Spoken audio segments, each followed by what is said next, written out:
Hey everyone, and welcome back to Spooky Season 2024 here on Pop Counterculture. And today we're talking about Prano Bailey Bond's 2021 horror film, Censor. Now, this movie takes place in England in the 1980s, and it was going through its own version of satanic panic. It's just that instead of D&D and heavy metal, they were more concerned with video nasties, which are essentially just really gory and violent, but like cheap, super obviously corny cheap exploitation movies. And the film centers around Enid, who is our titular censor, who takes her job arguably way more seriously than she needs to, definitely more seriously than her colleagues, and who really believes in what she does, who really believes that it is important to protect other people from violent imagery. Now, this movie begins as more of a straightforward drama, more of a straightforward character study of Enid, because as the film progresses, we come to learn about her past and how that informs who she is and why she would want to censor people to begin with. And it's also a really interesting philosophical exploration about censorship as a concept. It makes the case that people who are pro-censorship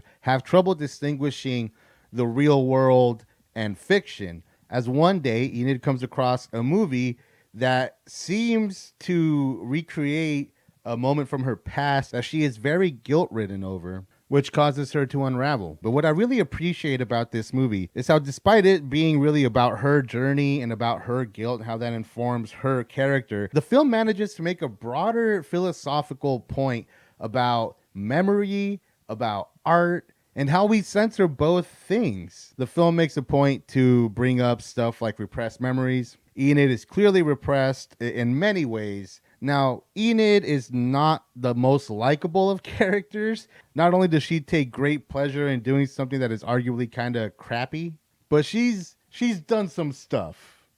Let's just put it that way. But despite that, she is played with a lot of humanity by Niamh Algar, really showing how all this guilt weighs her down through her movement and through her facial expressions. She's very restrained and very controlled until she doesn't have to be. The second half of this movie goes full throttle on the genre elements and how this movie manages to sort of bring all these themes together, especially the whole, inability to tell fact from reality in its final moments, really makes this film unique and rewarding. Prano Bailey Bond is a director who really has a great grasp on all the tools in her toolkit and really just draws you in to this colorful and super fun descent into madness. I mean, some of my favorite scares in this movie came from the sound design and from the aspect ratio. So that's it for today. A short and sweet review for a short and sweet movie. This is 84 minutes long, but a very substantial and very considered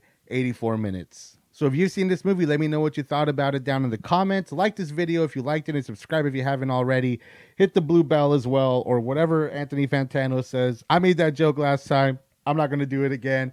See you guys next time.